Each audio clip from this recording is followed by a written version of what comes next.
നമസ്കാരം, മല്ലി വാർത്ത ഇൻസൈഡിലേക്ക് സ്വാഗതം. ഇറാന് പൂർണ്ണ പിന്തുണ പ്രഖ്യാപിച്ചുകൊണ്ട് തുടക്കം മുതൽ എങ്ങനെയെങ്കിലും തങ്ങളെ കൂടി ഒന്ന് പങ്കെടുപ്പിക്കൂ എന്ന് ഉത്തര കൊറിയ പലകുറി ആവർത്തിച്ചിരുന്നു. ഒരു സമ്മതം മൂളിയാൽ ഒന്നല്ല, ഒരു 100 മിസൈലും 1000 സൈനികരും ഇറാനിലേക്ക് പറന്നെത്തുമെന്ന് ഉത്തര കൊറിയൻ ഏകാധിപതി ഭരണാധികാരി കിം ജോങ് ഉൻ പറഞ്ഞിട്ടുണ്ടായിരുന്നു. എന്നാൽ ഇപ്പോൾ കാര്യങ്ങൾ ഏറെ വഷളാകുന്ന സാഹചര്യത്തിൽ ഇറാനുള്ള കനത്ത പിന്തുണ, അമേരിക്കയ്ക്കുള്ള കടുത്ത ഭീഷണി, ഇത് രണ്ടും ഒന്നിച്ചു നൽകിയിരിക്കുന്നു ക്രൂയിസ് മിസൈലുകളിലൂടെ.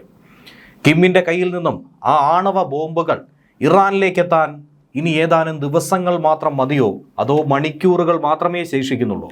ഈ ചോദ്യത്തിനാണ് ഉത്തരം കിട്ടേണ്ടത്. 50-ലധികം പോർമുനകൾ, ആണവ പോർമുനകൾ ഇറാന് വേണ്ടി നൽകാൻ തയ്യാറായി തന്നെയാണ് കിം ജോങ് ഉൻ നിലപാട് ഉറപ്പിച്ചിരിക്കുന്നത്.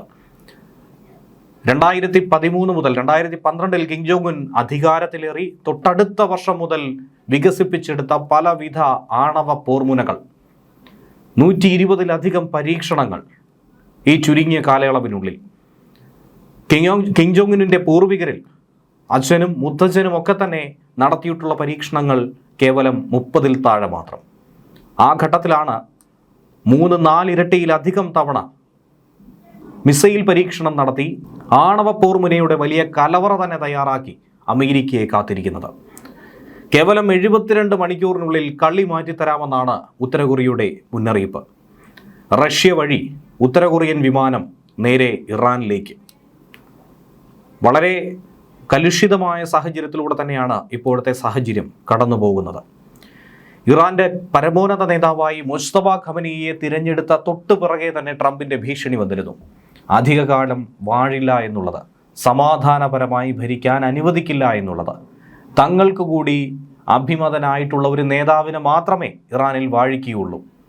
എന്നാൽ ഈ ഘട്ടത്തിൽ മുസ്തഫയ്ക്ക് പൂർണ്ണ പിന്തുണയും നൽകി ഉത്തര കൊറിയ രംഗത്ത് വരികയാണ്.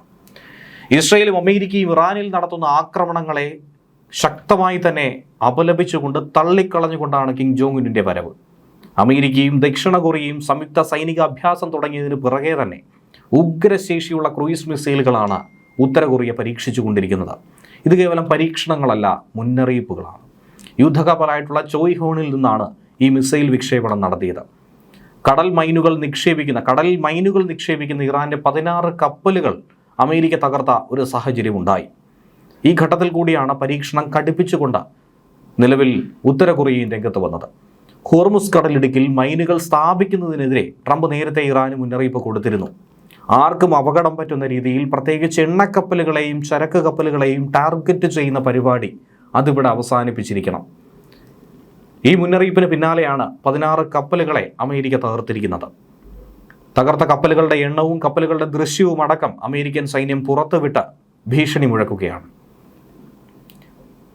ഈ സാഹചര്യത്തിൽ അമേരിക്കയും ഇസ്രയേലും ചേർന്ന് ഈ ആക്രമണം ആരംഭിക്കുന്നതിന് 3 ദിവസം മുന്നേ തന്നെ ഇറാൻ ഉത്തര കൊറിയയിൽ നിന്നും ഒരു ആണവായുധം കൈക്കലാക്കാമായിരുന്നുവെന്നാണ് അമേരിക്കൻ പ്രസിഡന്റ് മുൻ സുരക്ഷാ ഉപദേഷ്ടാവ് പറയുന്നത്. ട്രംപിന്റെ ആദ്യ ഭരണകാലത്ത് അദ്ദേഹത്തെ സഹായിച്ച അമേരിക്കൻ അഭിഭാഷകൻ ജോൺ ബോൾട്ടനാണ് ഇക്കാര്യം പറഞ്ഞത്. ഉത്തര കൊറിയൻ സർക്കാരിന് ഒരു വിമാനത്തിൽ ഒരു ആണവ ഉപകരണം സ്ഥാപിക്കാനും റഷ്യയിലൂടെ അത് വഴിതിരിച്ചു വിടാനും അഭ്യർത്ഥന ലഭിച്ച 72 മണിക്കൂറിനുള്ളിൽ അത് ഇറാനിലെത്തിക്കാനും ഒക്കെ കഴിയുമെന്നാണ് അദ്ദേഹം പറയുന്നത്. ഇറാനും ഉത്തര കൊറിയയും തമ്മിലുള്ള ബന്ധത്തെ വില കുറച്ച് കാണരുത് എന്നുള്ള മുന്നറിയിപ്പ് കൂടിയാണ് ഇവിടെ നിൽക്കുന്നത്. ഇപ്പോൾ രൂപപ്പെട്ടുകൊണ്ടിരിക്കുന്ന ചൈന റഷ്യ അച്ചുതണ്ടിൽ ഇറാനും ഉത്തര കൊറിയയും 2 വ്യത്യസ്ത ശക്തികളാണ്, വ്യത്യസ്ത ധ്രുവങ്ങളിലല്ല എന്നുള്ളത് മനസ്സിലാക്കണം. അതുകൊണ്ട് അവർ തമ്മിലുള്ള സഹകരണം അത് വലിയ ഭീഷണി അമേരിക്കയ്ക്ക് സൃഷ്ടിക്കുമെന്നതിൽ സംശയമില്ല. ഇറാൻ വർഷങ്ങളായി ആഗ്രഹിച്ചിരുന്ന ആണവായുധം ഇപ്പോഴും അവർക്ക് ലഭിക്കുമെന്ന കാര്യത്തിൽ സംശയമില്ല. അമേരിക്കയുടെ ഓപ്പറേഷൻ എപ്പിക് ഫ്യൂറി ഇറാന്റെ ആണവ മോഹങ്ങളിൽ ഒരു വിള്ളൽ വീഴ്ത്തിയെന്ന് മാത്രം. പക്ഷേ ഇറാന് മറ്റ് രാജ്യങ്ങളുമായിട്ടുള്ള സഖ്യം ഉപയോഗിച്ചുകൊണ്ട് ഒരായുധം നേടുന്നതിൽ ഒരു പ്രയാസവുമില്ല എന്നാണ് ബോൾട്ടൺ പറയുന്നത്. അമേരിക്കൻ ആക്രമണങ്ങളുടെ തരംഗം അവരുടെ ആണവ പദ്ധതികൾക്ക് തടസ്സമായതിനെ തുടർന്നാണ് ഇറാൻ വേഗത്തിൽ അവരുടെ പുനർനിർമ്മാണം നടത്തുന്നത്. ആയത്തുള്ള അലി ഖമനിയുടെ കൊലപാതകത്തിന് പിറകെ മകൻ മുസ്തഫ ഖമനി ഇറാന്റെ പുതിയ പരമോന്നത നേതാവായി സ്ഥാനമേറ്റ് 2 ദിവസങ്ങൾക്ക് ശേഷമാണ് ഇങ്ങനെയൊരു പ്രസ്താവന അമേരിക്കയിൽ നിന്ന് തന്നെ പുറത്തു വരുന്നത്. ഒരു തരത്തിലും തങ്ങൾ തീരുമാനിച്ചതിൽ മാറ്റമുണ്ടാകില്ല എന്ന് ഇറാൻ വ്യക്തമാക്കി പറയുന്നു. പരമോന്നത നേതാവ് ആയത്തുള്ള അലി ഖമനിയുടെ മകൻ മുസ്തഫ ഖമനി തന്നെ ആയിരിക്കുമെന്ന് മുന്നറിയിപ്പ് നൽകി കഴിഞ്ഞു. മുസ്തഫയും പിതാവിൻ്റെ കടുത്ത നിലപാട് തുടരുന്ന വ്യക്തിത്വമായതുകൊണ്ട് തന്നെ ഇറാനിലെ പൗരോഹിത്യ മേഖലയിലും സൈനിക മേഖലയിലും ഏറ്റവും സ്വാധീനമുള്ള വ്യക്തിയായതുകൊണ്ട് തന്നെ പിതാവിൻ്റെ പിൻഗാമിയാകാൻ സാധ്യതയുള്ള ഏറ്റവും പ്രധാനി ഇദ്ദേഹം തന്നെയാണ്. അതിനപ്പുറത്തേക്ക് ആരുമില്ല എന്ന് ചൂണ്ടിക്കാണിക്കുന്നു. അതേസമയം ഇപ്പോൾ ആക്രമണങ്ങൾ ഇനിയും തുടർന്നാൽ മിഡിൽ ഈസ്റ്റിൽ നിന്നും 1 ലിറ്റർ എണ്ണ പോലും അയക്കാൻ കഴിയില്ലെന്ന് കഴിഞ്ഞ ദിവസം ഇറാന്റെ മുന്നറിയിപ്പ് വന്നിരുന്നു. എണ്ണ കയറ്റുമതി ചെയ്യാൻ ഉപയോഗിക്കുന്ന ഒരു പ്രധാന കടൽപാതയ്ക്ക് സമീപത്ത് അമേരിക്കൻ സൈന്യം ഇതിനു പിറകെയാണ് ഇറാനിയൻ കപ്പലുകളെ നോട്ടമിട്ടത്. ചില ആക്രമണങ്ങൾ കാണിക്കുന്ന ദൃശ്യങ്ങളും ഇതോടൊപ്പം ഉണ്ടായിരുന്നു. പേർഷ്യൻ ഗൾഫിനും ഒമാൻ കടലിടുക്കിനും ഉൾക്കടലിനും ഇടയിലുള്ള ഒരേ ഒരു കടൽപാതയാണ് ഈ പറയുന്നത്. അബുദാബിക്ക് അടുത്തുള്ള അൽ ദഫ്ര എയർബേസിലും ബഹ്റിനിലെ ജുഫൈറയിലും പ്രവർത്തിക്കുന്ന അമേരിക്കൻ സൈനികർക്ക് നേരെ IRGC മിസൈലുകൾ വിക്ഷേപിച്ചെന്നും ഇതിന് ഒപ്പം തന്നെ കൂട്ടിച്ചേർത്ത് പറയുന്നു. ചൊവ്വാഴ്ച രാത്രി ദുബായിലും ടെല്ലവീവിലുമൊക്കെ നിലയ്ക്കാതെ സൈറനുകൾ മുഴങ്ങിയിരുന്നു. അതിനിടയിലാണ് ഇറാനിലെ റഷ്യൻ കോൺസുലേറ്റ് നേരെ ആക്രമണമുണ്ടായത്. ഇസ്ഫഹാനിലെ കോൺസുലേറ്റിലാണ് ആക്രമണമുണ്ടായതായി നിലവിൽ സൂചന കിട്ടിയിരിക്കുന്നത്. രാജ്യാന്തര നിയമങ്ങളുടെ ലംഘനമാണെന്ന് റഷ്യ തറപ്പിച്ചു പറയുന്നു.